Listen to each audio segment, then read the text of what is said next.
जय श्री राम। जब योगीश्वर और तपस्वी भी काम के वश में हो गए, तब पामर मनुष्य की कौन कहे, जो समस्त चराचर जगत को ब्रह्म में देखते थे, अब उसे स्त्री में देखने लगे। स्त्रियां सारे संसार को पुरुष में देखने लगी और पुरुष उसे स्त्री में देखने लगे। 2 घड़ी तक सारे ब्रह्मांड के अंदर कामदेव का रचा हुआ ये कौतुक तमाशा रहा। किसी ने भी हृदय में धैर्य नहीं धारण किया। कामदेव ने सबके मन हर लिए। श्री रघुनाथ जी ने जिनकी रक्षा की, केवल वे ही उस समय बचे रहे। 2 घड़ी तक ऐसा तमाशा हुआ, जब तक कामदेव शिव जी के पास पहुंच गया। शिव जी को देखकर कामदेव डर गया। तब सारा संसार फिर जैसे का तैसा स्थिर हो गया। तुरंत ही सब जीव वैसे ही सुखी हो गए जैसे मत वाले नशे पिए हुए। लोग मत, नशा उतर जाने पर सुखी होते हैं। दुरादर्श, जिनको पराजित करना अत्यंत ही कठिन है, और दुर्गम, जिनका पार पाना कठिन है। भगवान संपूर्ण ऐश्वर्य, धर्म, यश, श्री, ज्ञान और वैराग्य 6 ईश्वरीय गुणों से युक्त रुद्र महाभयंकर शिव जी को देखकर कामदेव भयभीत हो गया। लौट जाने में लज्जा मालूम होती है और करते कुछ बनता नहीं। आखिर मन में मरने का निश्चय करके उसने उपाय रचा। तुरंत ही सुंदर ऋतुराज वसंत को प्रकट किया।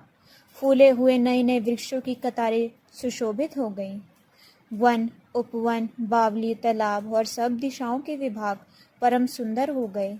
जहाँ तहाँ मानो प्रेम उमड़ रहा है, जिसे देखकर मेरे मनों में कामदेव जाग उठा। मरे हुए मन में भी कामदेव जागने लगा। वन की सुंदरता कहीं नहीं जा सकती। काम रूपी अग्रिका, सच्चा मित्र, शीतल मगध, सुगंधित पवन चलने लगा। सरोवर में अनेकों कमल खिल गए, जिन पर सुंदर भौरे के समूह गुंजार रहे करने लगे। राजहंस, कोयल और तोते रसीली बोली बोलने लगे और अप्सराएं गा गा कर नाचने लगे। कामदेव अपनी सेना समेत करोड़ों प्रकार की सब कलाएं उपाय करके हार गया, पर शिव जी की अचल समाधि ना डिगी। तब कामदेव क्रोधित हो उठा। आम के वृक्ष की एक सुंदर डाली देखकर मन में क्रोध से भरा हुआ कामदेव उस पर चढ़ गया। उसने पुष्प धनुष पर अपने 5 बाण चढ़ाए और अत्यंत क्रोध से लक्ष्य की ओर ताककर उन्हें कान तक तान लिया। कामदेव ने तीक्ष्ण 5 बाण छोड़े जो शिव जी के हृदय में लगे। तब उनकी समाधि टूट गई और वे जाग गए। ईश्वर शिव जी के मन में बहुत क्षोभ हुआ। उन्होंने आंखें खोलकर सब ओर देखा। जब आम के पत्तों में छिपे हुए कामदेव को देखा तो उन्हें बड़ा क्रोध हुआ, जिससे तीनों लोग कांप उठे। तब शिव जी ने तीसरा नेत्र खोला। उनके देखते ही कामदेव जलकर भस्म हो गया। जगत में बड़ा हाहाकार मच गया। देवता डर गए, दैत्य सुखी हुए। भोगी लोग काम सुख को याद करके चिंता करने लगे और साधक योगी निष्कटक हो गए। कामदेव की स्त्री रति अपने पति की ये दशा सुनते ही मूर्छित हो गई। रोती चिल्लाती और भांति भांति से करुणा करती हुई वह शिव जी के पास गई। अत्यंत प्रेम के साथ अनेकों प्रकार से विनती करके हाथ जोड़कर सामने खड़ी हो गई। शीघ्र प्रसन्न होने वाले कृपालु शिव जी अबला असहाय स्त्री को देखकर सुंदर, उसको संतावना देने वाले वचन बोले। हे रति, अब से तेरे स्वामी का नाम अनंत होगा। वह बिना ही शरीर के सबको व्यापेगा। अब तू अपने पति से मिलने की बात सुन। जब पृथ्वी के बड़े भारी भार को उतारने के लिए यदुवंश में श्री कृष्ण अवतार होगा, तब तेरा पति उनके पुत्र के रूप में उत्पन्न होगा। मेरा ये वचन अन्यथा नहीं होगा। शिव जी के वचन सुनकर रति चली गई। अब दूसरी कथा बखान कर विस्तार में कहता हूँ। ब्रह्मादि देवताओं ने ये सब समाचार सुने तो वह वैकुंठ को चले। फिर वहां से विष्णु और ब्रह्मा सहित सभी देवता वहां गए जहाँ कृपा धाम शिव जी थे। उन सब के शिव जी की अलग अलग स्तुति की। तब शशि भूषण शिव जी प्रसन्न हो गए। कृपा के समुद्र शिव जी बोले, हे देवताओं, कहिए आप किस लिए आए हैं। ब्रह्मा जी ने कहा, हे प्रभु, हम आप अंतर्यामी हैं, तथापि हे स्वामी, भक्तिवश में आपसे विनती करता हूँ। हे शंकर, सब देवताओं के मन में ऐसा परम उत्साह है कि हे नाथ, वे अपनी आंखों से आपका विवाह देखना चाहते हैं।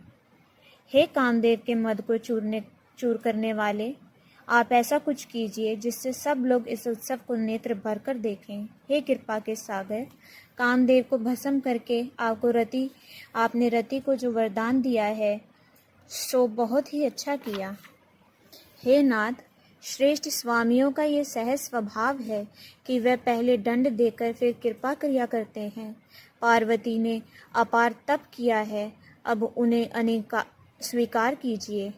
ब्रह्मा जी की प्रार्थना सुनकर और प्रभु श्री रामचंद्र जी के वचनों को याद करके शिव जी प्रसन्नतापूर्वक कहा, ऐसा ही हो। तब देवताओं ने नगाड़े बजाए और फूलों की वर्षा करके जय हो, देवताओं के स्वामी जय हो ऐसा कहने लगे। उचित अवसर जानकर सप्तऋषि आए और ब्रह्मा जी ने तुरंत ही उन्हें हिमाचल के घर भेज दिया। वे पहले वहां गए जहां पार्वती जी थी और उनसे छल से भरे मीठे वचन बोले। नारद जी के उपदेश से तुमने उस समय हमारी बात नहीं सुनी, अब तो तुम्हारा प्रण झूठा हो गया, क्योंकि महादेव जी ने काम को ही भस्म कर डाला। ये सुनकर पार्वती जी मुस्कुराकर बोली, हे विज्ञानी मुनिवरों, आपने उचित ही कहा। आपकी समझ में शिव जी ने कामदेव को अब जलाया है। अब तक तो वह विकार युक्त कामी ही रहे, किंतु हमारी समझ में तो शिव जी सदा से ही योगी, अजन्मा, अनेक, काम रहित और भोगहीन है। और यदि मैंने शिव जी को ऐसा समझकर ही मन, वचन और कर्म से प्रेम सहित उनकी सेवा की है, तो हे मुनीश्वरों सुनिए, वह कृपा निदान भगवान मेरी प्रतिज्ञा को सत्य करेंगे। आपने जो ये कहा कि शिव जी ने कामदेव को भस्म कर दिया, यही आपका बड़ा भारी अविवेक है। हे तात, अग्रिका को तो यह सहज स्वभाव ही है कि पाला उसके समीप कभी जा नहीं सकता और जाने पर वह अवश्य नष्ट हो जाएगा। महादेव जी और कामदेव के संबंध में भी यही न्याय समझना चाहिए। पार्वती के वचन सुनकर और उनका प्रेम तथा विश्वास देखकर मुनि हृदय में बड़े प्रसन्न हुए। हे भवानी को सर निवार कर चल दिए और हिमाचल के पास पहुँचे। उन्होंने पर्वतराज हिमाचल को सब हाल सुनाया। कामदेव का भस्म होना सुनकर हिमाचल बहुत दुखी हुए। फिर मुनियों ने रति के वरदान की बात कही।